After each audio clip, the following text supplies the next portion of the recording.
Okay, guys, so let us proceed further, right? In the previous session, we looked at how like Indian Constitution actually divides the subjects, right, in the category of central, state, and then concurrent list, और किस तरीके से जो है central के list में उन subjects को दिया गया है जो कि नेशनल इंपॉर्टेंस के सब्जेक्ट्स हैं। इस तरफ स्टेट में जो लोकल गवर्नेंस वगैरह से रिलेटेड इश्यूज हैं उनको प्रायोरिटी दी गई है। इसके अलावा हम लोगों ने जो है कंकरेंट लिस्ट को भी थोड़ा बहुत देखा था। Due to the missing page we couldn't see it in proper detail. इसके अलावा हम लोगों ने जो है रेसिड्यूअरी सब्जेक्ट्स के बारे में भी थोड़ा सा सुना था, right. Residuary subjects are those subjects which were not present at the time of writing the constitution, right. But इसके लिए प्रोविजन ये किया गया कि यूनियन गवर्नमेंट है वो इससे रिलेटेड जो है कानून बनाएगी। अब इससे पहले हम लोगों ने एक और चीज पढ़ा था कि जो होल्डिंग टुगेदर फेडरेशंस होते हैं उनमें जो है जो कंस्टिट्यूएंट यूनिट्स हैं सबको बराबर का पावर नहीं मिल पाता। यही वजह कि इंडिया में भी अगर आप देखोगे तो इंडिया में जो इंडियन यूनियन के जो स्टेट्स हैं they don't have identical powers. सबका एक जैसा पावर नहीं है। लाइक कुछ स्टेट्स जो है वो स्पेशल स्टेटस एंजॉय करते हैं, such as like Assam, Arunachal Pradesh, Mizoram.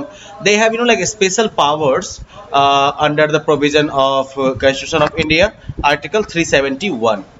Okay, उनके पिक्युलियर सोशल और हिस्टोरिकल सर्कमस्टांसेस की वजह से, उनके खास सामाजिक और ऐतिहासिक परिस्थितियों की वजह से जो है ये स्टेट्स जो है वो कुछ स्पेशल पावर्स जो है वो एंजॉय करते हैं। बेसिकली जो है ये पावर उनको किस टर्म में दिया गया है, तो protection of land rights to indigenous people, कि वहाँ पर जो है कोई बाहर वाला जाके जो है ऐसे लैंड परचेज नहीं कर सकता है मोस्ट इन मेनी सर्कमस्टांसेस। इसके अलावा उनके कल्चर को प्रोटेक्ट करने की बात, और इसके अलावा जो है गवर्नमेंट सर्विसेज में भी उनके प्रेफरेंशियल एम्प्लॉयमेंट की व्यवस्था है। फॉर एग्जाम्पल इंडियंस जो कि वहाँ के परमानेंट रेसिडेंट नहीं है वो वहाँ पर जमीन या घर नहीं खरीद सकते हैं। सिमिलर जो है स्पेशल प्रोविजन कुछ दूसरे इंडियन स्टेट्स के लिए भी एग्जिस्ट करते हैं। फिर इंडिया के इंडियन यूनियन के कुछ और भी यूनिट्स हैं जिनके पास बहुत कम पावर है। ये ऐसे एरियाज हैं जो कि या तो बहुत छोटे हैं कि उनको इंडिपेंडेंट स्टेट बनाया जा सके, लेकिन उनको जो है किसी एग्जिस्टिंग स्टेट के साथ मिलाया नहीं जा सकता है। फॉर एग्जाम्पल चंडीगढ़ हो या लक्षद्वीप हो या फिर दिल्ली की जो कैपिटल सिटी है, राइट, जिनको कि आप यूनियन टेरिटरीज भी कहते हैं। तो इन टेरिटरीज के पास जो है स्टेट इतना पावर नहीं होता है, और सेंट्रल गवर्नमेंट जो है उसके पास स्पेशल पावर्स होती है इन एरियाज को गवर्न करने के लिए, इन एरियाज को रूल करने के लिए। तो इस तरीके से हम जो है इनइक्वल डिस्ट्रीब्यूशन ऑफ पावर की जब हम बात करते हैं हम तीन तरह के सिनेरियोज देखते हैं। Those scenarios where a constituent of the union has more power than other constituents. Yeah, we can say that situation where some states have more power than the others.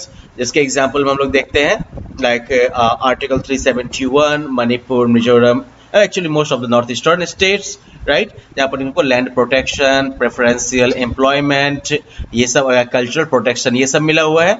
दूसरी तरफ जो है यूनियन टेरिटरीज के example के through हम देख सकते हैं किस तरह से जो है कुछ कंस्टिट्यूएंट्स जो हैं उनको काफ़ी कम राइट मिलता है, क्योंकि यूनियन टेरिटरीज वगैरह जो है उनको चलाने के लिए एक्चुअली सेंट्रल गवर्नमेंट के पास स्पेशल पावर है। तो अब ये जो है, लेकिन ये जो यूनियन गवर्नमेंट और स्टेट गवर्नमेंट के बीच जो पावर का जो डिवीजन है, पावर शेयरिंग का जो सिस्टम बना हुआ है, ये हमारे संविधान के स्ट्रक्चर का जो है फंडामेंटल है, ये हमारे कॉन्स्टिट्यूशन के स्ट्रक्चर का जो है बेसिक है एकदम से। And it is not easy to make changes to these power sharing arrangements. इस पावर शेयरिंग अरेंजमेंट में कोई चेंज करना जो है इतना आसान नहीं होता। पार्लियामेंट खुद जो है इस तरह के अरेंजमेंट को नहीं कर सकती है। इसके लिए जो है पहले तो इसको मान लो कि पार्लियामेंट के दोनों हाउसेज से, यानी कि लोकसभा एंड राज्यसभा या फिर lower house and upper house, दोनों से जो है एटलीस्ट 2/3 मेजोरिटी से पास होना पड़ेगा। उसके बाद जो है एटलीस्ट जो आधे स्टेट्स हैं इंडिया के, जो टोटल स्टेट्स होंगे उनके जो आधे स्टेट्स हैं उनके लेजिस्लेचर्स के द्वारा इसको रेटिफाई होना होगा।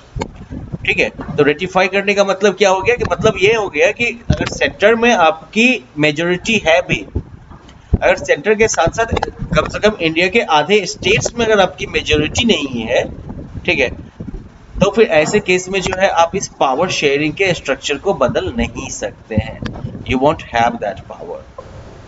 इसके अलावा जुडिशरी जो है वो भी एक इम्पोर्टेंट रोल प्ले करती है कि जो ये कॉन्स्टिट्यूशनल प्रोविजंस वगैरह किए गए हैं, जो प्रोसीजर्स जो है वो प्लेस में है, राइट, उनको जो है उनका सही से पालन किया जाए।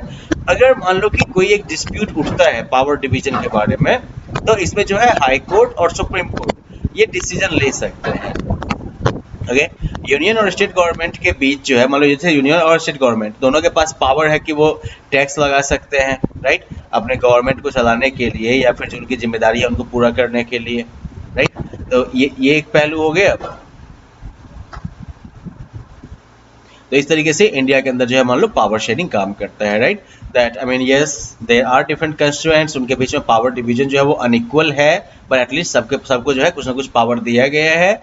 इस पावर को प्रोटेक्ट करने के लिए कॉन्स्टिट्यूशन है, और उस कॉन्स्टिट्यूशन में उन प्रावधानों को बदलना जो है वो काफी मुश्किल है, क्योंकि इसके लिए आपको जो है पार्लियामेंट के दोनों हाउसेस से 2/3 मेजोरिटी भी चाहिए, right, both house of the parliament with at least 2/3 majority ये चाहिए आपको, और उसके बाद जो है आधे half of the total states at least उनके लेजिस्लेचर से भी इसको जो है पास होना पड़ेगा, तभी हो पाएगा। फिर हमने देखा कैसे जुडिशियरी जो है वो भी इसमें जो है अंपायरिंग का काम करती है। So well, that was about like India's federal structure at least. Okay. In the next session we will be talking about how federalism is practiced. Practice कैसे होती है federalism उसको हम देखेंगे. In the meantime, let us just like look at these questions and think of the answers. For example, Pokhran वो जगह आपके India का न्यूक्लियर टेस्ट हुआ था, ये राजस्थान में है। अब मान लो कि अगर राजस्थान की गवर्नमेंट जो है वो सेंट्रल गवर्नमेंट के न्यूक्लियर पॉलिसी का अगर विरोध करे, तो क्या गवर्नमेंट ऑफ इंडिया जो है वो अपना न्यूक्लियर टेस्ट नहीं कर पाएगी? क्या राजस्थान की सरकार जो है वो गवर्नमेंट ऑफ इंडिया को न्यूक्लियर टेस्ट करने से रोक पाएगी? What do you think of it? आप लोगों ने यूनियन लिस्ट देखा था, और यूनियन लिस्ट को पढ़ के आपको पता होगा जो डिफेंस का जो मैटर है वो किसके पास है। Well, if you remember that point, I guess you can find the answer. अब इससे आगे है, सपोज कि गवर्नमेंट ऑफ सिक्किम जो है वो नया टेक्स्ट बुक अपने स्कूल्स में इंट्रोड्यूस करना चाहती है, बट द यूनियन गवर्नमेंट जो इंडिया की सेंट्रल गवर्नमेंट है वो स्टाइल या कंटेंट जो न्यू टेक्स्ट बुक्स का उसे वो पसंद नहीं करती है। अब इस केस में क्या स्टेट गवर्नमेंट को जो है यूनियन गवर्नमेंट से परमिशन लेनी पड़ेगी ऐसे टेक्स्ट बुक को लॉन्च करने से पहले? Well, education is under, I mean, education is a subject under state government's jurisdiction, right? तो खास करके जो है प्राइमरी स्कूल एजुकेशन, तो ऐसे में आप ही डिसाइड करिए कि परमिशन लेनी पड़ेगी या नहीं लेनी पड़ेगी। अब तीसरा केस हम देख लेते हैं। सपोज कि आंध्र प्रदेश, छत्तीसगढ़ और उड़ीसा के चीफ मिनिस्टर जो हैं उनकी पॉलिसी अलग अलग है, I mean, उनके अलग अलग विचार हैं कि स्टेट गवर्नमेंट कैसे जो है नक्सलाइट प्रॉब्लम से डील करेगी। तो ऐसे में अब क्या इंडियन प्राइम मिनिस्टर जो है वो इंटरवीन कर सकते हैं और ऑर्डर पास कर सकते हैं जो कि हर एक चीफ मिनिस्टर को ओबे करना पड़ेगा? Well, in normal circumstances no, मेरे ख्याल से, क्योंकि हर एक अपने अपने अपने यहाँ के पुलिस को कैसे जो है हैंडल करना है ये जो है स्टेट गवर्नमेंट के रिजीम के अंदर आता है। But of course the centre can take initiative in such cases. Centre जो है वो इनिशिएटिव ले सकती है, सर्टेन डायरेक्टिव्स वो इश्यू कर सकती है, और स्टेट्स जो है वो उसके इर्द गिर्द जो है अपना काम करेंगे।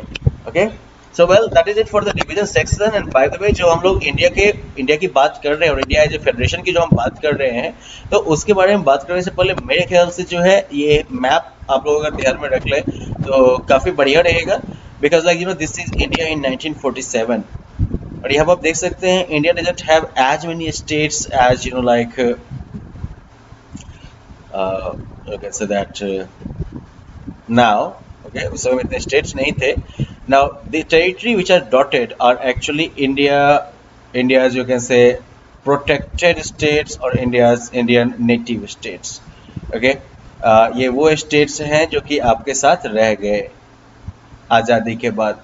दूसरी तरफ जो है पाकिस्तान पूरा का पूरा, इसके अंदर की सिंध, बलूचिस्तान, ठीक है, NW या नॉर्थ वेस्ट जो फ्रंटियर है उनका, इसके अलावा पंजाब का काफ़ी बड़ा हिस्सा, और इसके अलावा जो है बंगाल का बहावलपुर स्टेट, ये सब का सब पूरा जो है वो पाकिस्तान के अंदर गया, राइट।